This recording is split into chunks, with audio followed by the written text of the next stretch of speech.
perkenalkan, Assalamualaikum warahmatullahi wabarakatuh.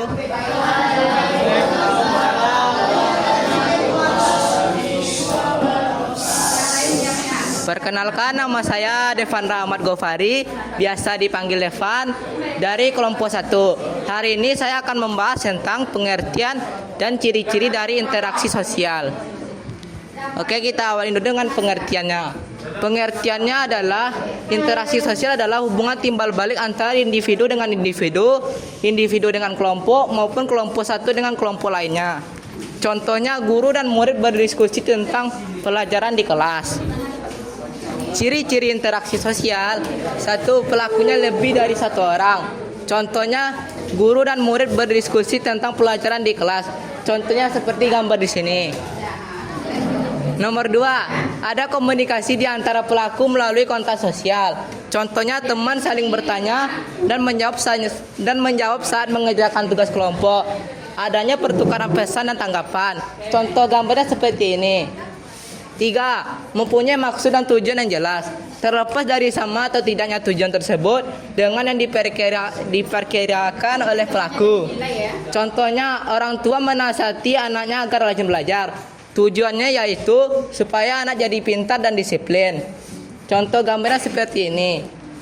4, ada dimensi waktu, masa lampau, masa kini, dan masa datang yang akan menentukan sikap aksi yang sedang berlangsung. Contohnya, anak membantu orang tua setiap hari. Masa lampaunya yaitu orang tua selalu mencontohkan gotong royong. Masa kininya, anak meniru kebiasaan itu. Masa depannya akan meneruskan kebiasaan baik itu saat dewasa. Seperti ini gambarnya. Oke, sekian dari saya, presentasi dari saya. Kalau ada salah kata mohon dimaafkan.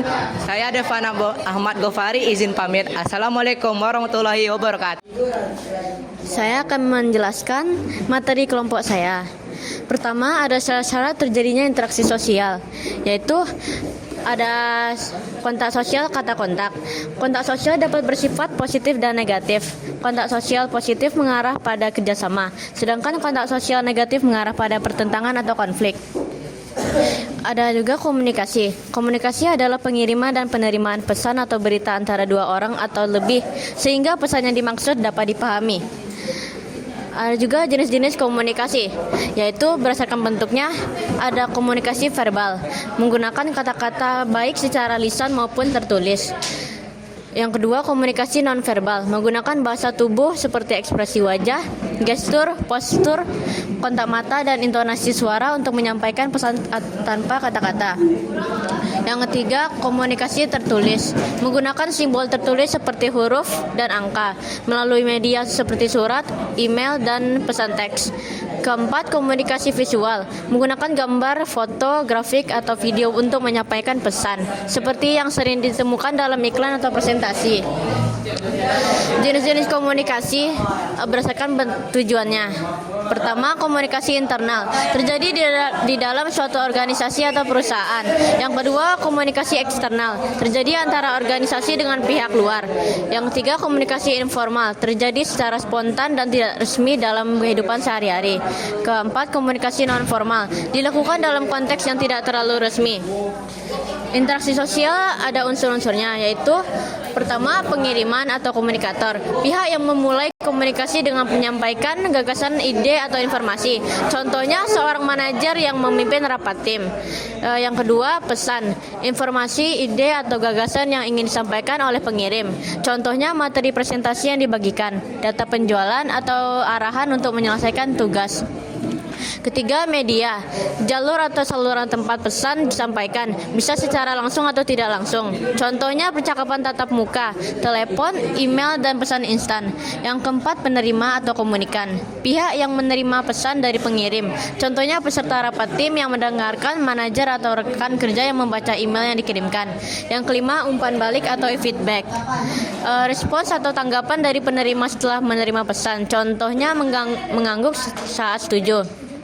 Keenam, konteks. Situasi atau lingkungan di mana komunikasi terjadi yang bisa mempengaruhi pemahaman pesan. Contohnya suasana formal di kantor, percakapan santai saat makan siang. Yang ketujuh, gangguan atau noise. Hambatan yang bisa merusak kejelasan pesan, baik secara fisik maupun psikologis. Contohnya suara bising atau koneksi internet yang buruk. Interaksi sosial ada jenis-jenisnya, yaitu pertama, kontak sosial primer. Terjadi ketika para peserta interaksi bertatap muka secara langsung. Yang kedua, kontak sosial sekunder. Terjadi ketika interaksi berlangsung melalui perantara, misalnya percakapan memulai telepon. Sekian dari saya. Assalamualaikum warahmatullahi wabarakatuh. Halo semuanya, perkenalkan nama aku Kaira. Aku dari materi ke-8. Aku akan membahas tentang bentuk-bentuk interaksi sosial disosiatif. Interaksi sosial disosiatif terbagi menjadi 3 materi. Yang pertama ada kompetisi, ada kontravensi, dan ketiga ada konflik. Sebelum kita bahas ketiga materi ini, aku akan membahas tentang pengertiannya terlebih dahulu. Interaksi sosial disosiatif adalah bentuk interaksi yang lebih mengarah kepada konflik dan perpecahan, lalu baik individu maupun kelompok. Selanjutnya aku akan membahas tentang kompetisi. Kompetisi adalah persaingan proses sosial ketika individu atau kelompok bersaing untuk memperoleh sesuatu yang diinginkan. Contohnya seperti persaingan antar siswa yang ingin menjadi juara 1 dan perlombaan dalam tarik tambang. Nah, ini gambarnya tarik tambang. Ya. Selanjutnya ada kontravensi. Kontravensi itu bentuk interaksi sosial yang berada di antara persaingan atau konflik. Ya, dia terbagi menjadi 5. Yang pertama ada umum, itu tuh seperti penolakan, protes, ataupun desas-desus. Yang kedua ada sederhana, seperti ejekan, hinaan, atau celaan. Yang ketiga ada intensif, seperti teror, intimidasi, dan ancaman. Yang keempat ada rahasia, seperti sabotase, pengkhianatan. Yang kelima ada taksis, itu propaganda, provokasi. Contohnya seperti karyawan menyebarkan gosip buruk tentang manajernya karena tidak suka dengan keputusan manajemen. Selanjutnya ada konflik. Konflik adalah pertentangan bentuk interaksi sosial yang ditandai dengan adanya benturan fisik maupun non-fisik karena perbedaan pendapat, kepentingan, ataupun karena nilai. Contohnya tawuran antar pelajar, konflik antar suku dan agama di suatu daerah. Cukup sekian, terima kasih. Assalamualaikum warahmatullahi wabarakatuh. Selanjutnya, kita masuk ke bentuk-bentuk akomodasi. Pertama-tama, apa sih itu akomodasi? Jadi, akomodasi itu adalah cara individu atau kelompok meredakan konflik dan mencapai kestabilan. Nah, masuk ke bentuk-bentuknya. Yang pertama ada mediasi. Pengertian dari mediasi itu adalah penyelesaian konflik dengan bantuan dari pihak ketiga. Contohnya itu penggunaan mediator untuk menyelesaikan sengketa warisan keluarga. Nah, yang kedua kita masuk ke stalemate. Jadi pengertian stalemate itu konflik berhenti karena kedua pihak memiliki kekuatan seimbang. Contohnya itu persaingan senjata antara dua negara adidaya yang berhenti karena keduanya punya kekuatan nuklir yang saling mengimbangi. Selanjutnya masuk ke segregasi. Segregasi adalah pemisahan paksa kelompok sosial untuk menghindari konflik. Contohnya itu praktik apartheid di Afrika Selatan yang memisahkan kaum kulit putih dan kulit berwarna. Nah, selanjutnya kita masuk ke konversi, yaitu satu pihak mengalah dan menerima pandangan pihak lain. Contohnya itu salah satu keluarga yang berselisih mengalah demi kebaikan bersama. Yang kelima ada toleransi. Toleransi ini sikap menghargai perbedaan untuk hidup rukun. Nah, contohnya itu masyarakat yang berbeda agama hidup rukun dan saling menghormati di lingkungannya. Terakhir, kita masuk ke gencatan senjata. Gencatan senjata itu penghentian sementara pertempuran untuk negosiasi. Contohnya itu gencatan senjata antara Indonesia dan Belanda pada tahun 1949. Nah, itu saja yang bisa saya sampaikan. Terima kasih. Oke, Oke, perkenalkan nama saya Kevin dari kelompok 7. Kita lanjut yang materi ketujuh yaitu bentuk-bentuk interaksi sosial dan pengertian dari interaksi sosial. Pengertian dari interaksi sosial adalah hubungan timbal balik antar individu atau kelompok yang saling memengaruhi dalam kehidupan bermasyarakat. Kita lanjut ke bentuk-bentuk interaksi sosial. Interaksi sosial memiliki dua macam, yaitu disosiatif dan asosiatif. Yang pertama, saya akan menjelaskan tentang bentuk interaksi sosial asosiatif. Bentuk interaksi sosial asosiatif merupakan hubungan timbal balik antar individu atau kelompok yang saling mempengaruhi dalam kehidupan bermasyarakat. Yang kedua yaitu interaksi sosial disosiatif, yaitu bentuk hubungan sosial yang mengarah pada perpecahan atau pertentangan. Bentuknya yaitu persaingan atau kompetisi, berlomba untuk tujuan tertentu, misalnya lomba juara kelas. Yang kedua yaitu kontravensi, yaitu penolakan atau sindiran tidak langsung terhadap pihak lain.